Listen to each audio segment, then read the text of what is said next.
What are we talking about? You play to win the game. You don't play to just play. Come after me! I'm a man! I'm for you! Can't wait! Let's go!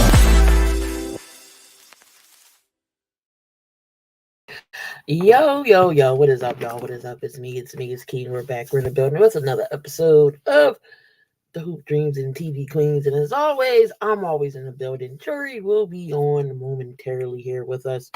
But how are y'all doing today on this Super Bowl Eve? And it's the last day before I fall into depression because football is going to be officially over. Then we also had the MLB and NBA in play here. So I appreciate y'all, everyone who is here watching.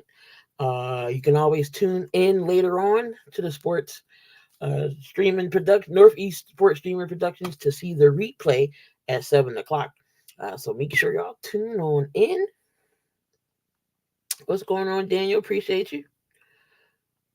Just sharing things out right here, right now. But got a good show topic for y'all tonight. Going over some trades and potential buyouts in NBA. Going over the awards, the honors for the NFL, and some moves that happened today. Definitely should be interesting. So getting on right into the nitty-gritty of things here, we're gonna start with the NBA. Some trades went down. We had Pat Bev going to the Bucks. Sixers traded him for Cameron Payne in the second round pick. Wasn't too happy about Patrick Beverley getting traded, but especially going to the Milwaukee Bucks, which are making them better, and we're losing a defender since they lost Drew Holiday. Now they're getting a defender in Pat Bev. Hey, Jori, what's going on? What's going on? I'm all right-ish. All right. So just talking about the NBA trades. So you just came on right on in.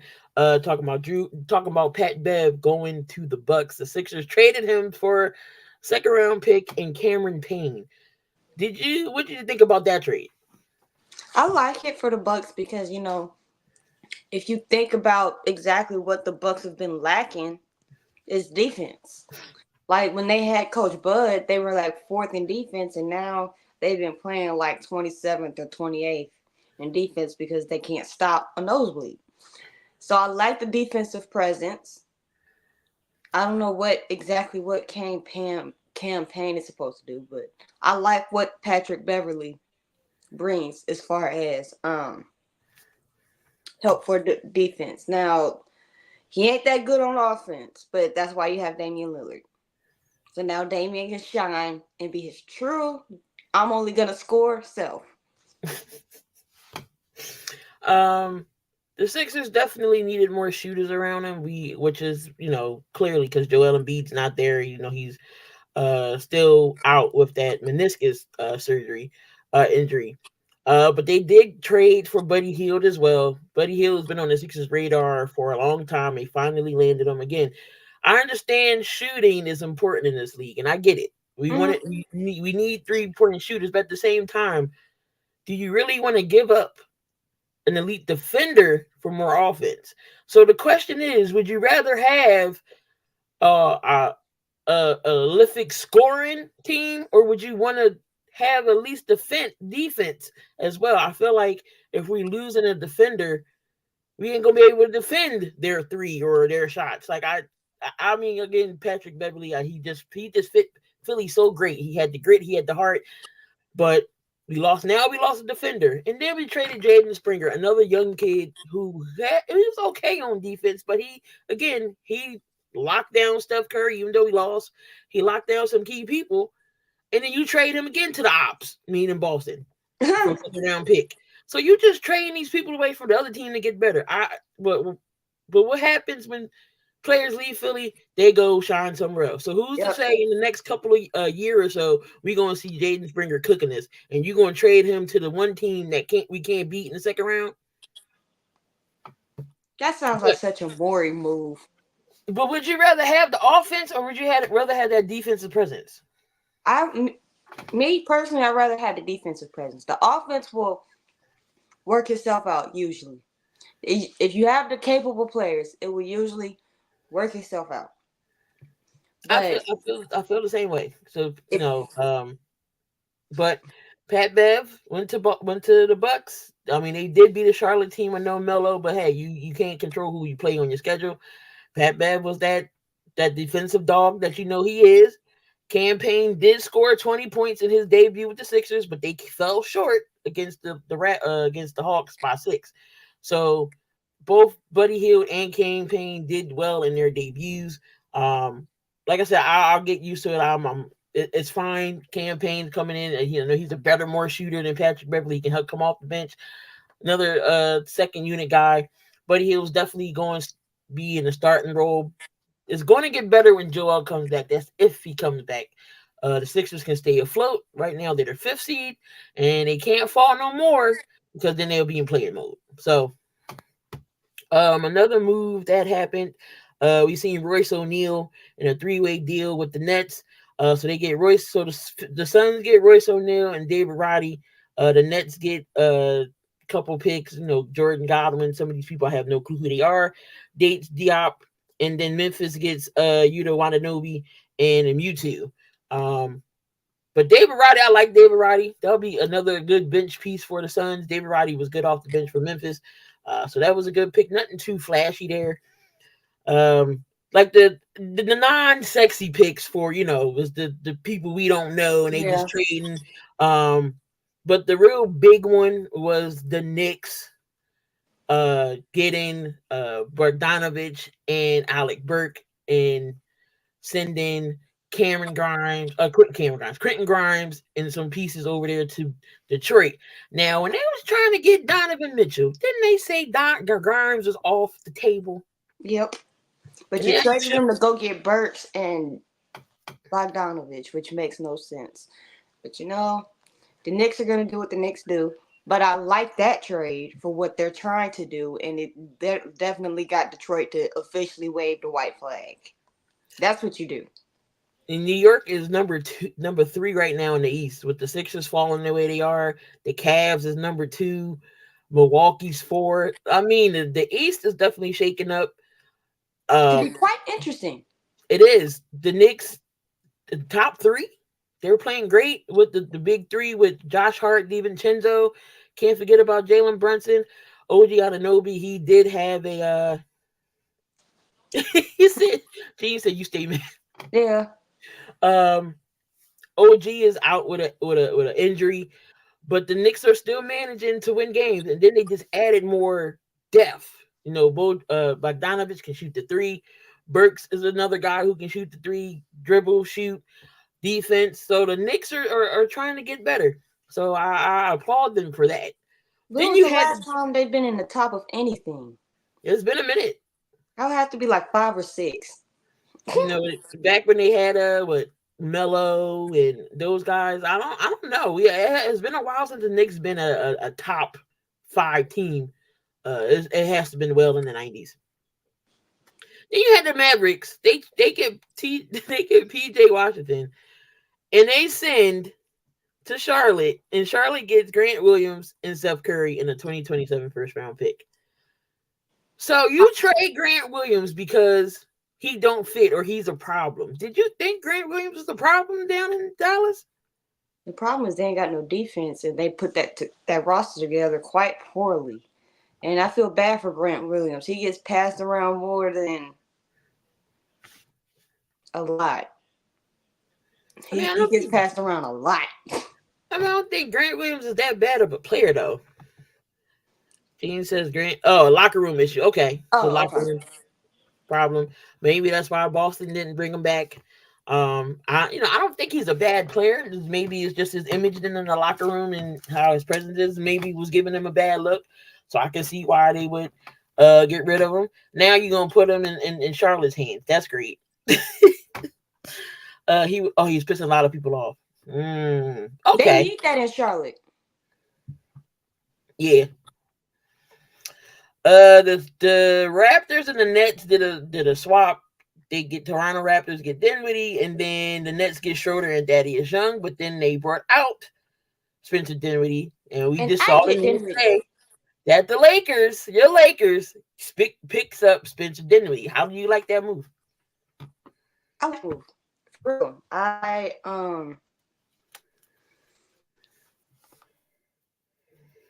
He's been a role player. He I thinks do he like could it. be a It does starter. better for consistency. He's not. I do like it because he'll probably work his way into the starting role. If that means they can put D'Angelo goofy self back on the bench, I love that. I know D'Angelo Russell's on a roll, but he showed his butt all season, and I'm tired of him. I don't care if he's on a roll, a pick and roll, a screen and roll, and none of that. I'm tired of him. So, But I no, like Spencer the Dinwiddie addition, is a and good pickup. yes, He said the he's screen helped and roll, the pick and consistency. roll. He can just roll. Go. Yeah. Also, the Dallas Mavericks get Daniel Gafford. And Washington gets Rashawn Holmes. I like Gafford. This is the Dallas finally gets a sensible big man, a serviceable big man. I like Some Gafford. defense. Yep, and get some defense. Spencer's offense. Maybe the Lakers can. Not saying Dinwiddie is the savior, but he could be a part of y'all offense. Yeah. Sixers get rid of Daniel House they get rid of Daniel House to deduct the luxury tax and the second round pick to Detroit.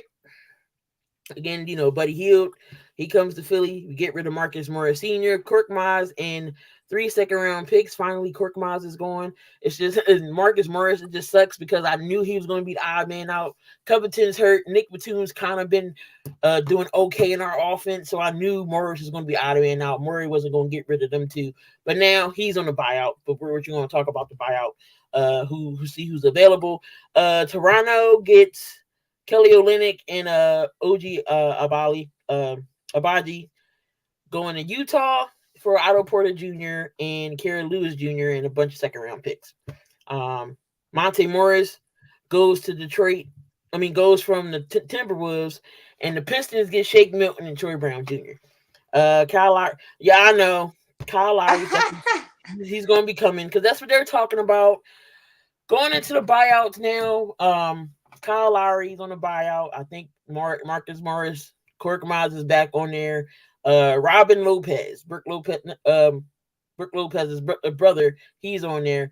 And they've been talking about Kyle Lowry coming to Philly for a while. He's a Philly kid, grew up in North Philly, went to Villanova, won a championship with Villanova, did he win it? No, he didn't win a chip with Villanova. He won a chip with Toronto. He went to Miami. He's going to come off the bench. We all know he's not going to be in the starting role. Yeah. At this point, it's not a move. It's not a needle mover, in my opinion. But it's not. It's just a waste of time move. But who's the biggest buyout right now, and who do you think they can go? Who's in the buyout market? The pickings are kind of slim. If we're being completely honest. Because whatever that Furkan is trash. Korkmaz is horrible. I cringed every time he got the ball. Yeah, absolutely horrible. Robin Lopez is old and slow. Who else you said? Where's this list at? Well, you can take Spencer Dinwiddie off the list. Oh yeah. So Kyle Lowry, Marcus Morris, Robin Lopez. You got Joe Harris. Kai Jones, Daniel House, and Killian Hayes. He ain't gonna find nowhere. Yeah, the pickings are really slim here. It's like when you Kyle Lowry, he's old, injury prone, looks like a marshmallow running around in a basketball uniform. Not a marshmallow. He ain't it. Daniel House, I think he's I used to think he was pretty solid as a player. I don't know what happened as of lately, but I he don't should know find why somewhere to I go. get why we trading, but this is like now we got 3 spots open on our bench. Our bench is trash now. Depleted, just trash.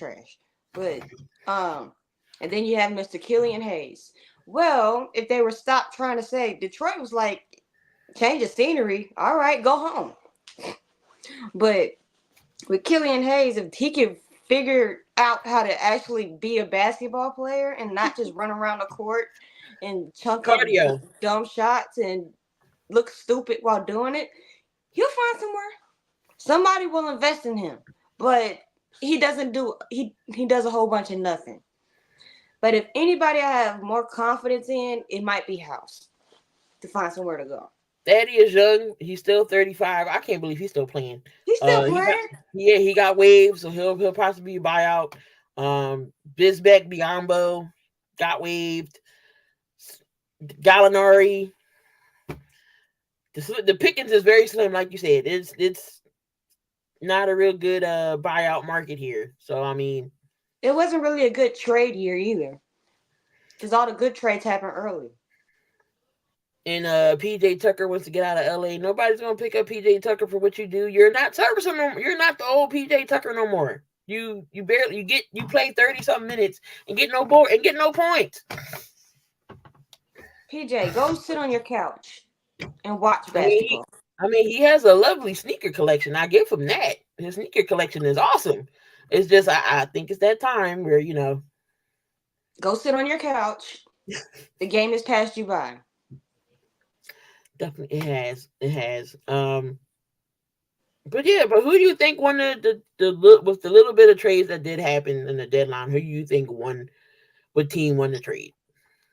The Knicks, considering that they have room to get better. Now is really time. Like if you could, it's not that far off that you could think that they can make a serious push into the playoffs and maybe meet a Boston in the Eastern Conference Finals. The way the East is starting to shake out. I'd say the between the Mavericks and the Knicks because the Mavericks filled some positions of need, especially on that defensive end with the players that they've been able to bring in, and with Kyrie coming back, they should start getting some balance soon too. Because I know he just came back. But it's between the Knicks and the Mavericks for me.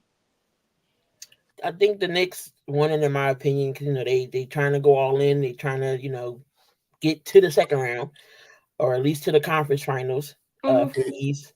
So they're definitely balling right now in the standings. You're still Boston number 1. We got the Cavs number 2, Milwaukee 3, the Knicks is 4, Philly 5, Indy is 6. That is your top 6. Under that, is playing. So Miami, Orlando, I knew was going to fall. They was starting off hot. Now they're starting to get back to reality and be the Orlando team that we know. But they're still fun to watch. Orlando's 8, Chicago's 9, and Atlanta is 10. And over in the West, Minnesota is still number 1. OKC is 2. Clippers are 3. Denver 4. Phoenix 5. Sacramento is 6. And then we got New Orleans 7. Dallas 8. The Lakers 9. And Utah is 10. And right on the outside looking in is Golden State. They're not even in the play-in status. They're not going this year. There is your top your top teams right now in both conferences. What's going on, Aaron? Warriors should be number 1. They ain't playing like it. Definitely ain't playing like it. The Warriors did try to ship off, I think, Kuminga. Something didn't get done. So they wasn't able to move. No, it was Wiggins, not Kuminga. Because they shouldn't try to trade Kuminga. They need to keep Kuminga. It was Wiggins needs to go. It was Wiggins they was trying to trade for, and I forget they didn't go through as planned. The way they planned it. So that was the trades and buyouts. So we'll see. This is the second half now. The All-Star break is coming up. Finally, we're going back to East to West. Thank God. The All-Star weekend should be okay. 3-point. They got some shooters in there. Slam dunk contest. We got Jaylen Brown, a first All-Star in the slam dunk contest. So we'll see what Jaylen Brown can do. We got the skills competition, and then you got the rising stars and rookies playing together. You got Sabrina Ionescu versus Steph Curry in the 3-point shootout, and money goes to charity. Definitely gonna be interesting. I'm gonna roll with Team Sabrina. We'll see if she can beat Steph, but that's who I am rolling with. Ern said Chiefs by 6. We did give our predictions. We should have waited till this week to do it, but that's all right. We did it last week. You picked San Fran, I picked KC, so we were split. Yep. So, one Kobe Bryant. Kobe Bryant did reveal the statue, one of 3 statues for Kobe Bryant at the crypto.com, and it was the moment when he won 81 points. Some people don't like it, but Vanessa Bryant made it very clear. Kobe picked this, so tough cookies. Deal with it. Yeah. Kobe picked it. So your thoughts of the statue? I liked it. Of course, it would be such a Laker thing to turn around and lose on that night, but that's neither here or there. But I liked it, and knowing that Kobe actually picked that himself, it makes it feel special because Kobe was actually one of my childhood favorite players. I named my dog Kobe, one of them, but I liked it. It was a nice touch. I can't wait to see the other 2. Hopefully, if they release them throughout the season, the Lakers don't lose. We definitely got to see some type of jersey tug or him with the jersey in his mouth. That's like iconic. That's the iconic one. I hope that was up there. But I liked it. Yeah, I don't have no problem with the statue. Like Vanessa said, tough cookies. She didn't say cookies, but I'm trying to be PG here. You don't like it? Oh well, Kobe picked it. So definitely it was that moment. Kobe Bryant scoring 81 points. I remember that story. Kwame Brown was telling everybody, he was like, Kobe was like, y'all know y'all not getting this ball right. So, I believe it. It was a question I meant to ask last week, but we've seen the league growing, and we see offense, and nobody really plays defense like that. We've seen Joel Embiid get 70. We see Luka get 73. Book 62. Kobe did 81, and we seen Wilt's 100-point game still stand. Do you think we'll see anybody break 100 points and beat Wilt Chamberlain's record? No, because if one person gotta do 100 points, you know how tragic that defense would be? Non-existent. And I don't think that there's gonna be enough teams that are gonna go for that at all. So these players have too much pride. They're too sensitive and they're too defensive to let somebody drop 100 on their head. So I'm thinking, I don't think so. They'll start fighting once they get to 90 points. So there's that. I don't think we'll see anybody break 100. Maybe shoot, Dame was almost close to getting 80 on Houston. He stopped at 70. I don't think we'll see anybody beat Kobe. I don't think we'll see anybody beat Kobe's 81. So my favorite team right now, of course, gotta go 76ers because I'm from the brotherly love city. So I am a Sixers fan. Jori, she is the Lakers fan. So, we got Sixers and Lakers up here. Yeah, I don't think we'll see anybody break Wilt Chamberlain's record. Just like in the NFL. I don't know. We may see somebody break Eric Dickerson's record. I mean, Jamal Lewis and AP was very close. When it comes to the rushing record, but I don't think we'll see anyone break 100 points. And if it is, it's sad because you're not going to see no defense. You're going to just see a bunch of assists, a bunch of rebounds. And I'll stop watching basketball once that happens. I'm like, I can't do it because I like defense. I also like scoring, but stop somebody from scoring. Dang it. Yeah, that's facts. I don't think we'll see the 100 points, and I don't think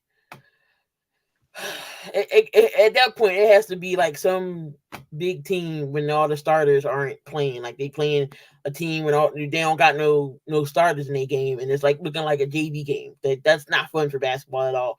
So I don't think we'll see the 100 points again. But Kobe's 81 was iconic, just like Kyle Because they said. needed that. Kwame Brown didn't deserve the ball. Kwame Brown didn't deserve the ball, but for Kobe to go out there and say, "Y'all know, you're not getting this ball right." So they needed every 81 of them points to win that yeah, game. he sure did. Yep. And then in his exit, his farewell, he goes out there and drops. What was it, like 60? Nothing like Kobe. Man, the days in the lunchroom, we used to battle who was better, Kobe or AI. That was all the topics at the lunchroom table. The Kobe or the AI? It's a Kobe or the AI? Luka Doncic. Since Joel Embiid, the 65-game rule takes him out of the running for MVP, who is next up for MVP? Of course, there's Luka. There's Jokic again. Even SGA is in this category. Who do you think could possibly be MVP? If Luka, who is on a tear right now, doesn't get it now, I think it might be 2 to 3 seasons before he do get it. Not no Jordan Poole. Don't get me started on him. Be trolling. 0 points and then got booed off the court and started crying. Come on now. Wait, he started crying? It looked like it. Oh, Lord. It's like low-key, I feel bad for him, and low-key, I don't. Like, I mean, in 20 minutes, you do 0 points. You go 0 for 4, 0 for 5. Like, come on. But, what was I saying? What was the question? Luka, MVP. I do think, who's my favorite play? Well, Luka, if he doesn't get it now this year, if he doesn't stand a chance this year, I think it could be 2 to 3 seasons before. But I think he has a great shot. But they might give it to Jokic because Jokic is getting on a roll again, even though it hasn't been conducive to Denver winning games as of recently, because they've been on a little up and down streak. SGA's been playing very well, but Luka's going on a scoring streak that you can't ignore. And Dallas has been somewhat winning. So I think it's Luka. So 49ers faithful. Shout out to 49ers faithful. His team's in the Super Bowl. He said, "Who's your favorite NBA player?" Right now? Do you mean right now or like all time? Because I can tell you who my all-time guy is. And my all-time is Kobe. And if you already know what team I play for, what team I'm in, I'm going to be a homer, and y'all should already know who my all-time favorite player is. The cornrow dude. The man is on my poster. It was on my wall. I'm in the basement this time, but if I was in upstairs, you'll see him right on my wall. But right now, I like what Jason Tatum. I'm not a LeBron apologist. I'm actually getting sick of LeBron and his foolishness on my team. I've always thought LeBron was a big old crybaby. I've seen LeBron all my life. He started professionally when I was 2 years old. I'm 22 now, so I'm tired of him. I like to witness LeBron's greatness. I am not a LeBron fan.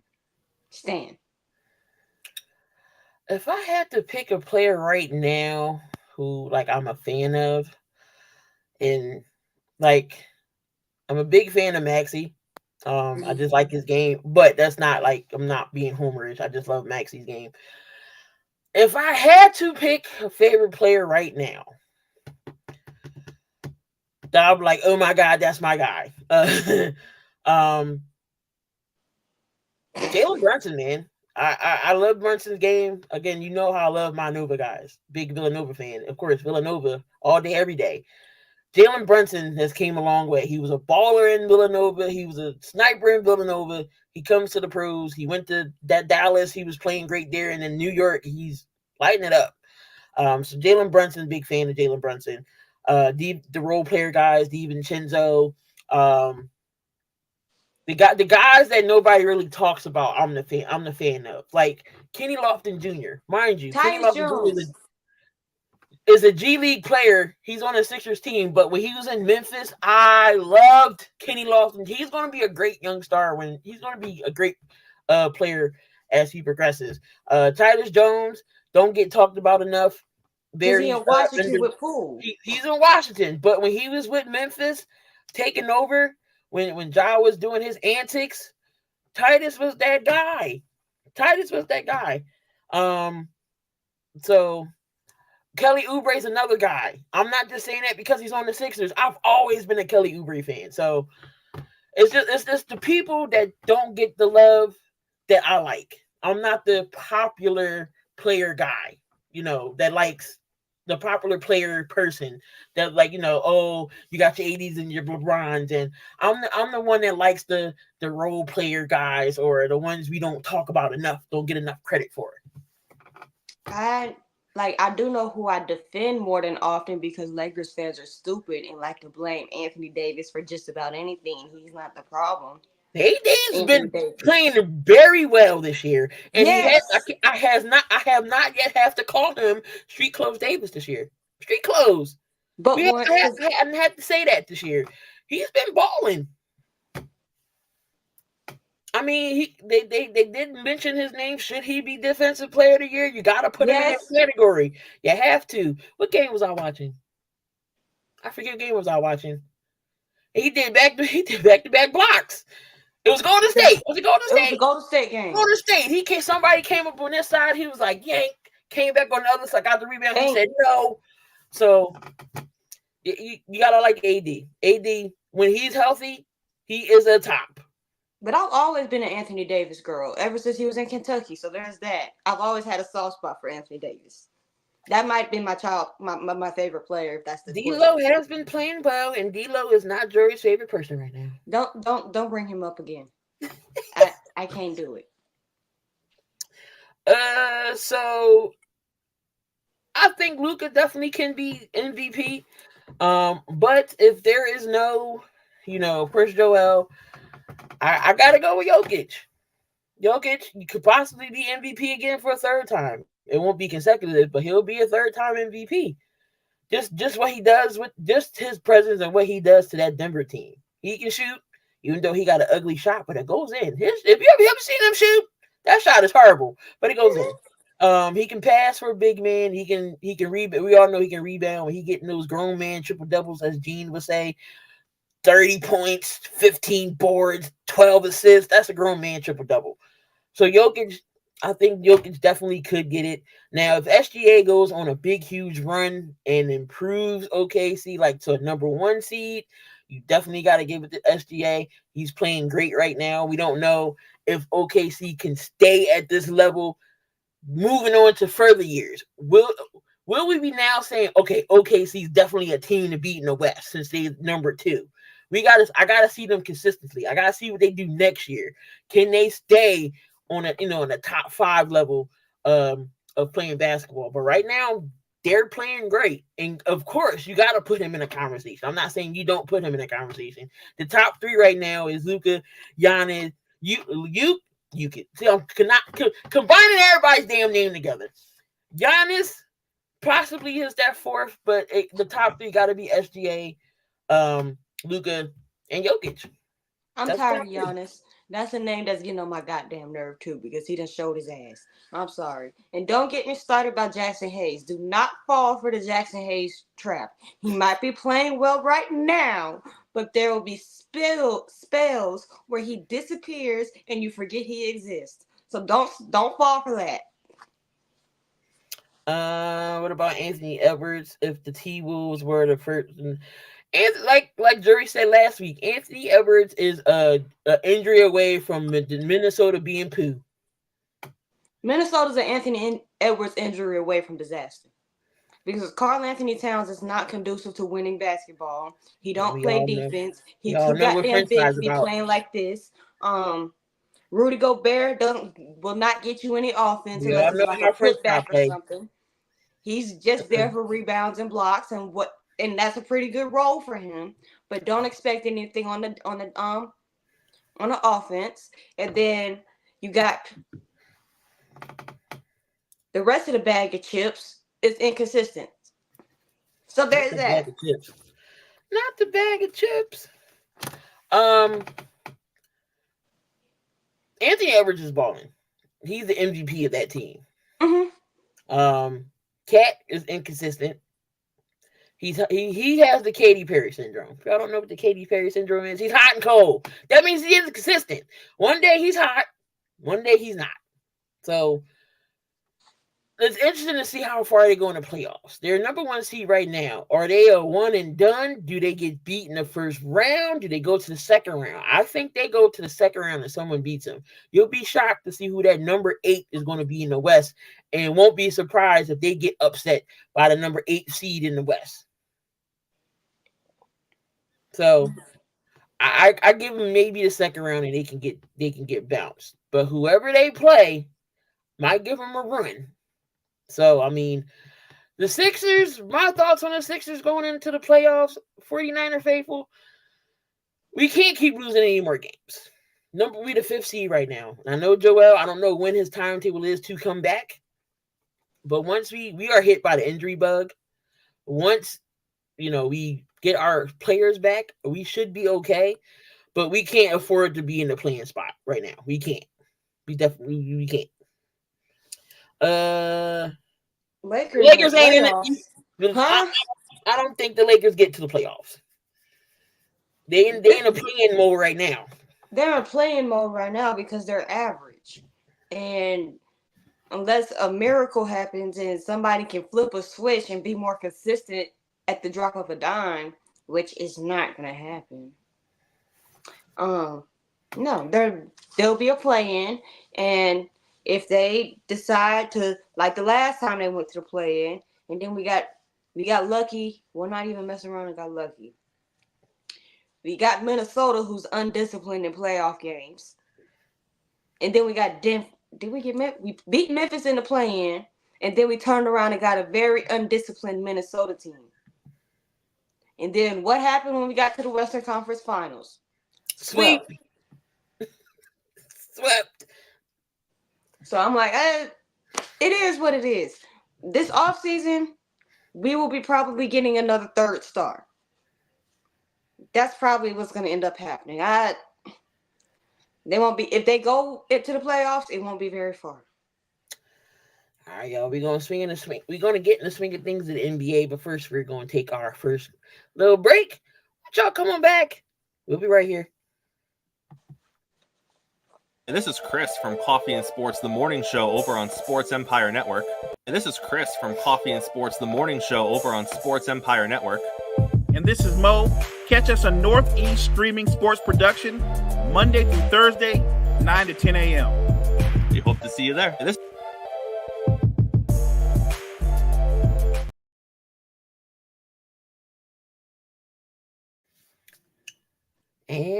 that was Chris and Mo with a morning show every day, Monday through Friday, 9 a.m.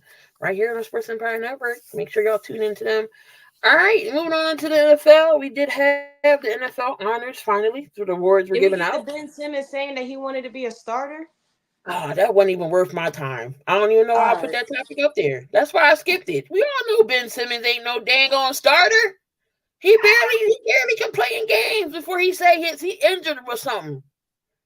Get out of here, Ben. You're better off the bench. It's bad when your coach don't know what to do with you. Stay on the bench. Now he deserved his name in street clothes. That's street clothes Ben right there. That's the motto. Wearing all them clothes. So just there you go. What's going on, awesome in sports? Like, no, Ben, get out of here. Moving on to the NBA. To the NFL awards. They were giving out MVP. They go to Lamar Jackson, which we all knew he was. Do you have any issues with Lamar Jackson getting MVP? And if he did, who do you think should have got MVP? No, I don't think I have any issues, but he's the only one with multiple MVPs that don't have a Super Bowl. So are they really going to be playing for Super Bowls next time or to get Lamar another MVP? Because he's the only one that don't have multiple ones. But I knew they were going to do Christian McCaffrey like that because anytime a running back has an outstanding season, they don't give him the MVP. But did he get Offensive Player of the Year? I know this because, my running back was subjected to it. The Tennessee Titans. CMC should have been in MVP. With Dak and his performances in the playoff, like backsliding a little bit, I don't see how they voted him. I'm not a Dak Prescott person. He's a good quarterback, but he shouldn't have got that many votes. Most of them votes should have went to CMC. If it shouldn't have been Lamar, it should have been McCaffrey. And that's the hill I'm willing to die on. I agree. Not taking anything from Lamar Jackson. This is the Lamar we've been wanting to see. Him not injured. He played all the games except for of course, the last game. Number 1 seed, you don't need to play your starters in a meaningless game. This is the Lamar we've been wanting to see all season healthy. But then we said, what can Lamar do in the playoffs? And that AFC championship game, he just flat out played like poo. Defense kept him in it. He just couldn't do nothing offensively. Turnovers, the Zay Flowers with the boneheaded move, the taunting. It's just a mess. It's a lot. So I expected Lamar after his performances. I already knew Lamar had MVP in the bag. Even though his stats did. I mean, when you think about MVP, you think about stats being crazy. But he didn't have a 1,000-yard running back. He didn't have a 1,000-yard receiver on his team, and he still was MVP. So Lamar Jackson for MVP. Offensive Player of the Year, we all knew if he wouldn't get MVP, you all know Christian McCaffrey was getting the Offensive Player of the Year. Rookie of the Year, nothing taking the talents away from him, but this was CJ Stroud's year, and this was his award to get. Rookie quarterback. Texans win the division. They won a playoff game, got to the second round, but this is before regular season. But they won a division with a rookie head coach. So CJ Stroud definitely deserved that award. Again, no shade to Puka Nacua, who broke the rookie receiving record over there with the Rams. But I knew Puka wasn't winning this. Your thoughts on CJ Stroud? Yeah, this was CJ Stroud year to win. Well, because of his performance. Like, he put up 300 yards in a good chunk of his games for a rookie. The Texans went literally from worst to first in the division, even though they had help. I would like my credit for helping your team. Thanks, Texans fans. This was clearly CJ Stroud award. And don't get me started on Damar Hamlin.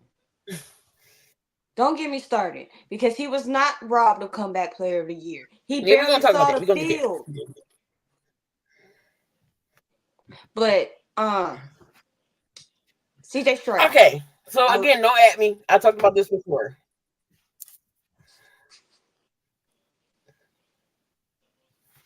He definitely won that. So didn't get into Damar Hamlin. They did give it to Joe Flacco. Damar Hamlin, we all know the man died on the field, came back, great story. I get it. But the definition of the Comeback Player of the Year award is a player who the Comeback Player of the Year is kind of like the NBA's most improved player type award, sort of. So you got Joe Flacco, who was playing with his kids, taking them to school. This year with the Jets, you see how they go. But still, on the couch, playing with his kids, taking his kids to school. Deshaun Watson's hurt. PJ Walker got hurt. DTR gets hurt. You call Joe Flacco, and he balled out the entire season. No Nick Chubb. This is why Kevin Stefanski won Coach of the Year as well. I know everybody could say D'Amico Ryans. I get it. It could have been D'Amico, but Kevin Stefanski and Joe Flacco both had good cases.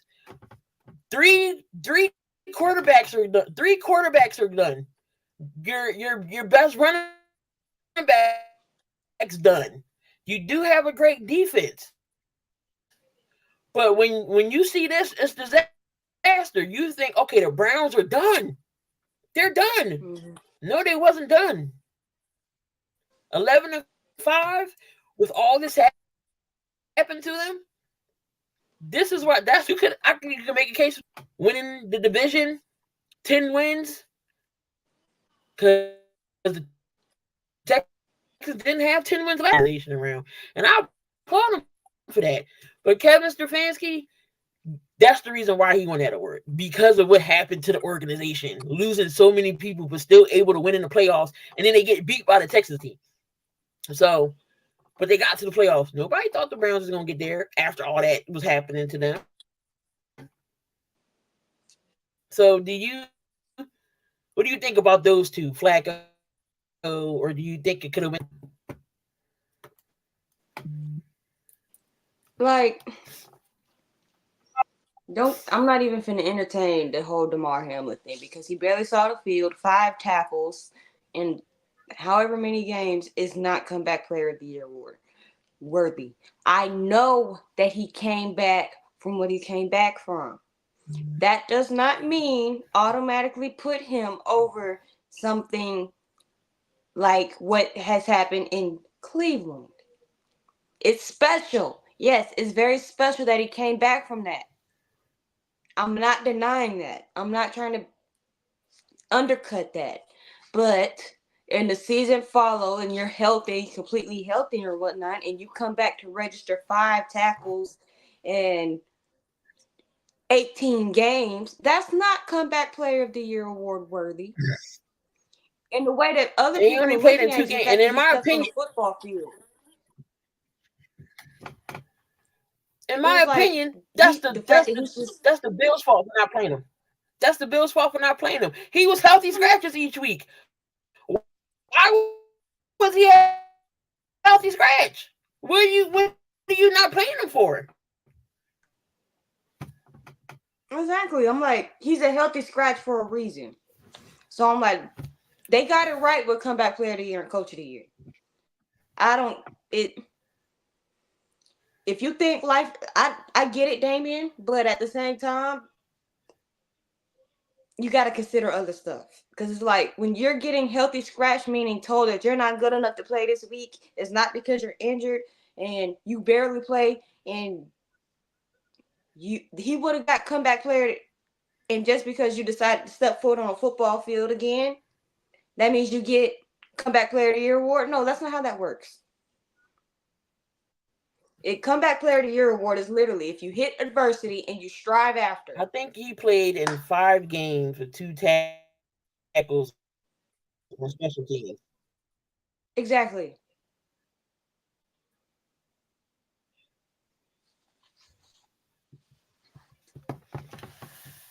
Defensive player of the year goes to Myles Garrett. Get why they gave it to Myles Garrett. Myles Garrett was a disruptor. Myles Garrett didn't lead the league in sacks. I still think I was about to say the same thing. I still think TJ Watt should have won this award, but I give it to Myles Garrett. Can't take his talents away. He did disrupt a lot of quarterbacks and plays, so I see why they gave it to Myles Garrett. The Browns had a great defense, but I like TJ Watt just a little bit better. Because there was a few times Defensive when Myles Garrett was rookie of the year. neutralized.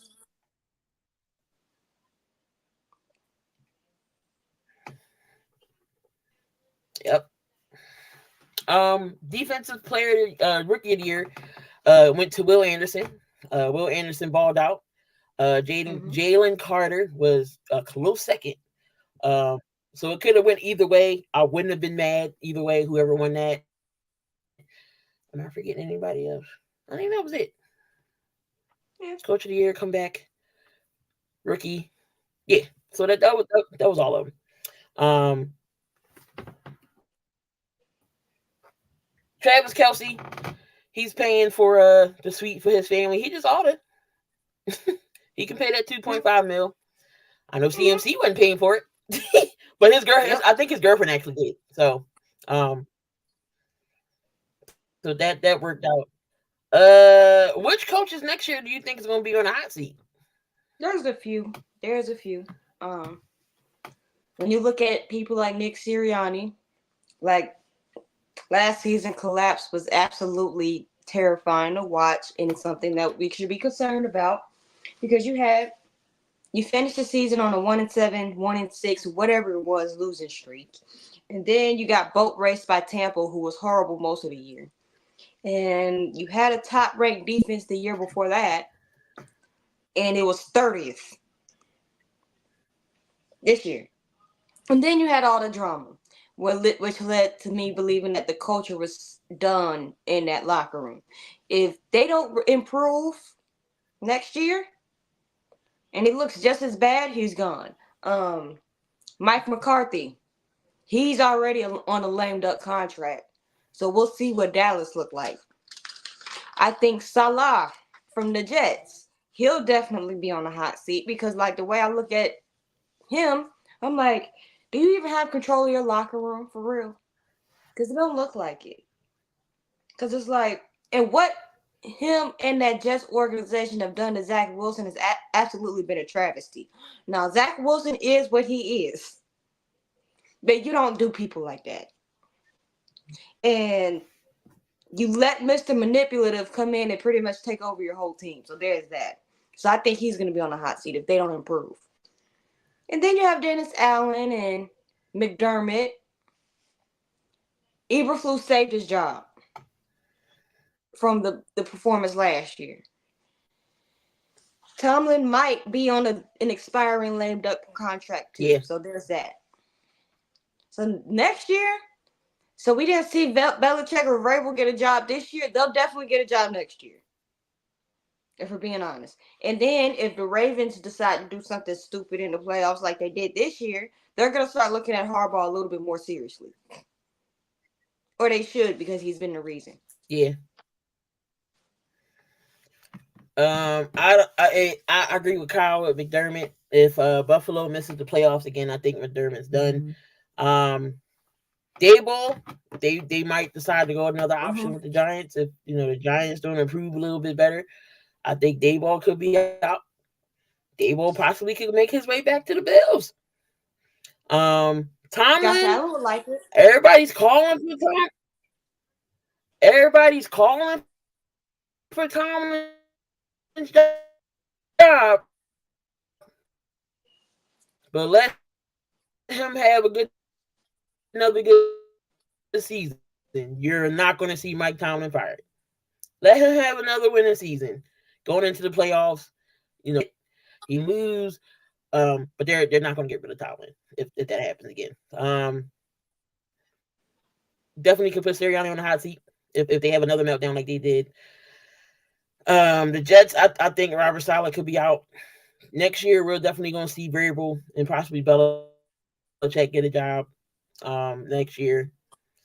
But yeah, I think those are going to be your hot seats, the teams to look into next season. We'll see what Aaron Rodgers do with the Jets.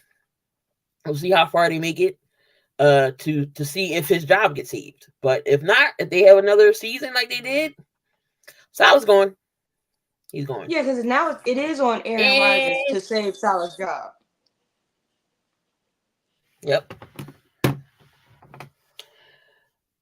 It's not a topic. It's not a show. We're not talking about the Lakers and the Cowboys. And we talked about the Lakers already. Here we go. Talk about the Cowboys. Demarcus Lawrence was at the Super Bowl on First Take. They said, Demarcus, Uncle Shannon Sharp asked Demarcus Lawrence, why are you guys not here in the playoffs or in the Super Bowl? He said, we were tired. So that's why y'all lost. Y'all were tired. That's not the reason why they did. So y'all were tired. That's why y'all lost.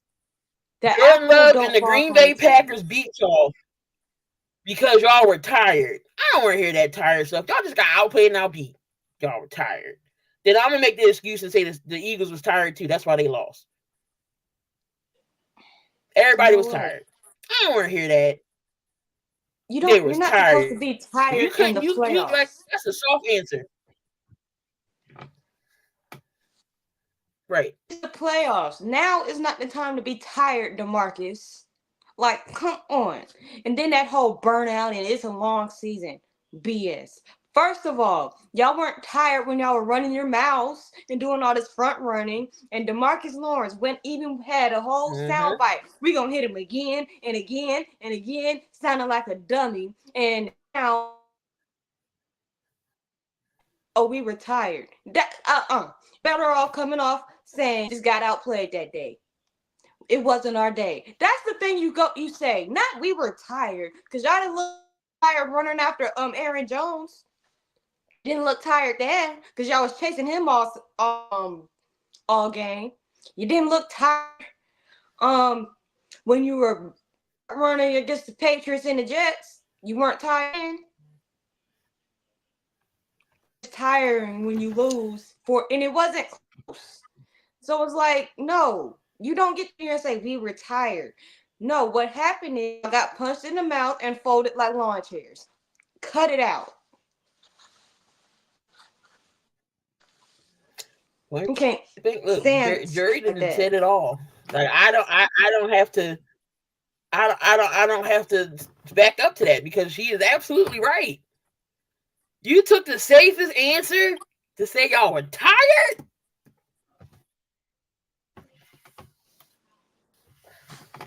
Tired. And the apple don't fall too far from the tree. Lost. They get that crap from Jerry Jones. Arthur Blank.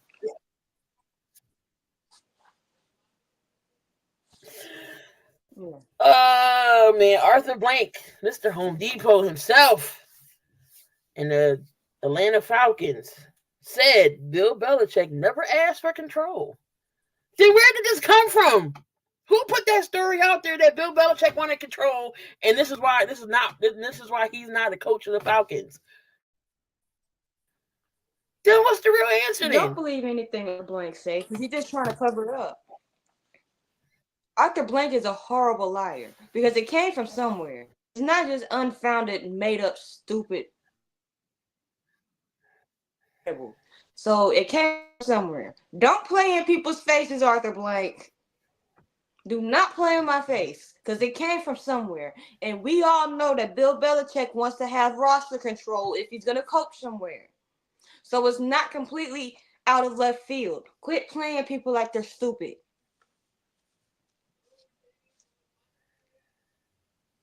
That's facts. Cowboys wasn't tired when they got their butt whooping by San Fran. They were still talking after that. So what's the issue? Yep. It was close. Huh? I just don't like how do you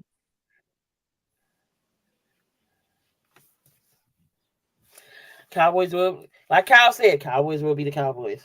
What's your thoughts on Raheem Morris and Zach Robinson? I mean, I like Raheem Morris for Atlanta. You know, it's always good to see some color in the authority, you know, the head coaching around the league. You know, he's not bad. I think he'll turn the culture around in Atlanta. They get themselves a new quarterback, they'll be all right. Because Desmond Ridder ain't him. He ain't that guy in Atlanta. What's the next topic here? The Bears. The Bears need they already said the Bears, for them to give up number one pick, they would have to have a historic conversation for the number one pick. Who will be smart enough to see try to get to number one, and who would they have to offer Chicago? So we all know that. So the Patriots are trying to trade their third pick. They don't want to, it's up for grabs. But to go number one and number three, so would teams probably deal better with the Patriots because they know the teams that need a quarterback know the Patriots not going to take it. So would you rather trade with the Patriots or would you rather trade with Chicago? I'm trading with the Patriots because they're gonna add. They need talent and they need draft picks because they're getting ready to have to rebuild that team in the way that Gerard Mayo wants. So I would rather be more with the. I would rather trade with the Patriots because they'll probably be a little bit more lenient. The Bears are gonna ask for your quarterback, your star receiver, and $500 million, and that's not that dog just ain't gonna hunt. Nope. For a team to have to move up to number one, knowing that the Bears want Marvin Harrison Jr. Now the Bears got the number one pick, and they also got their own pick, I think, in number 8.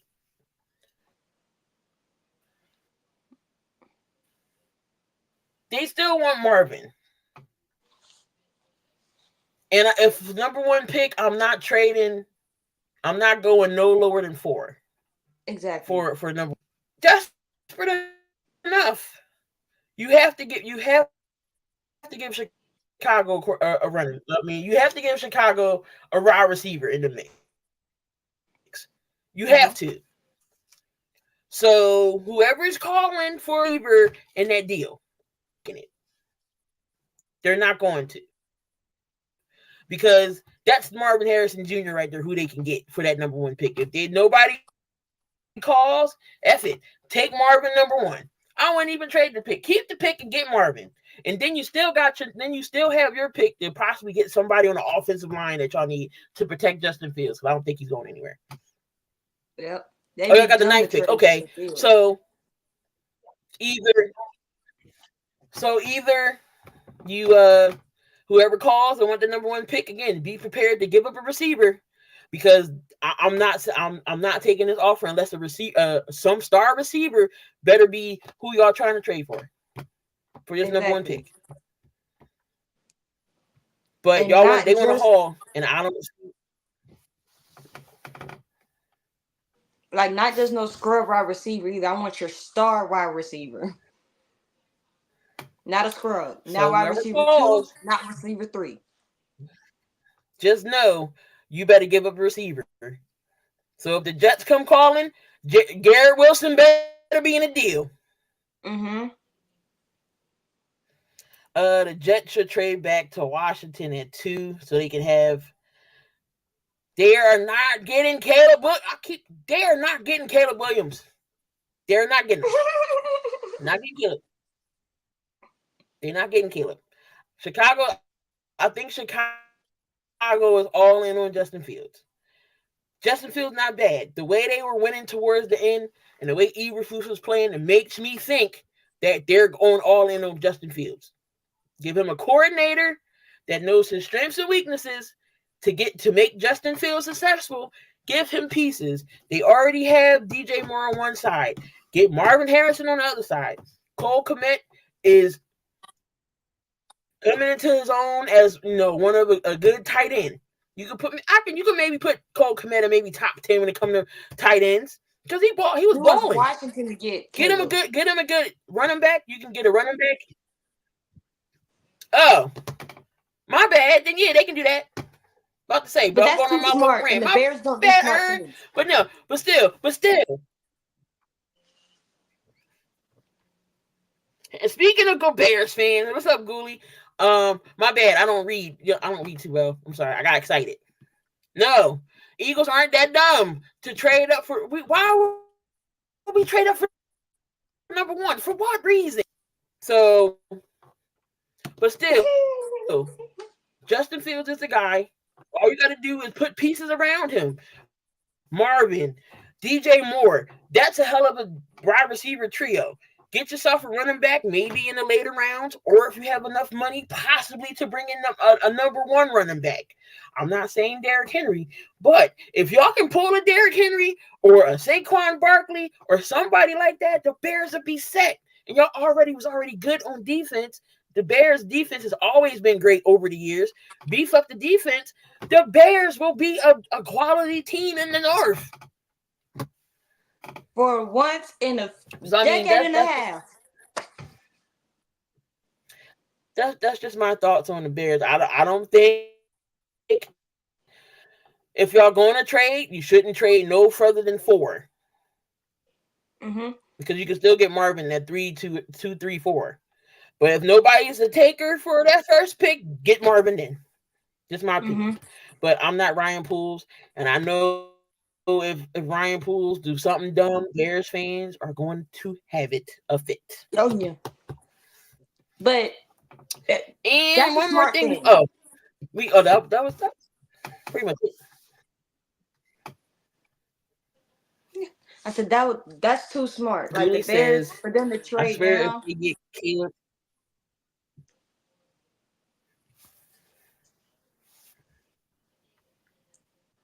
He's he might have a heart attack with the monitor on. You can't have Devontae. Screw Saquon and Henry. They want Josh Jacobs. Screw you. We're not going to disrespect my running back like that. No, we're not going to disrespect that.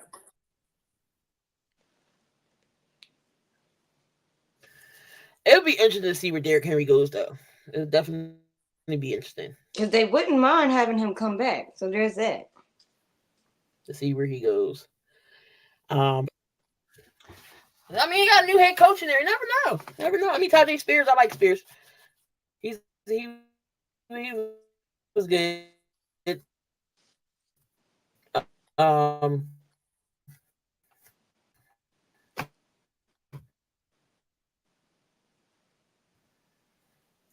Gooley will definitely lose his mind if Caleb gets drafted. But there you have y'all another hoop dreams or ad or something we didn't. No. Other than don't subject yourself to watching the Wizards. Don't ever subject yourself to watch the Wizards because that was horrible.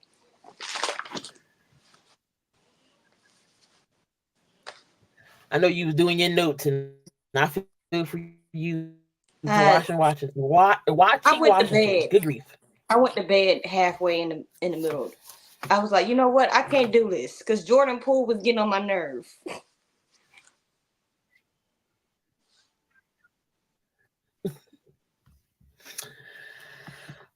Oh man! But there you go, guys. Another one in the books. We'll be back next week. We're gonna break down the Super Bowl, what we liked, what we disliked, our best commercials, what we think about Usher's halftime performance. We're gonna break down the Super Bowl and any other stuff that breaks down. As the NFL is winding down, we'll go over the divisions as well. Who needs improvement, what their records was, what they need in the draft. So we'll definitely have some NFL content for y'all next week. And of course, the NBA is going on.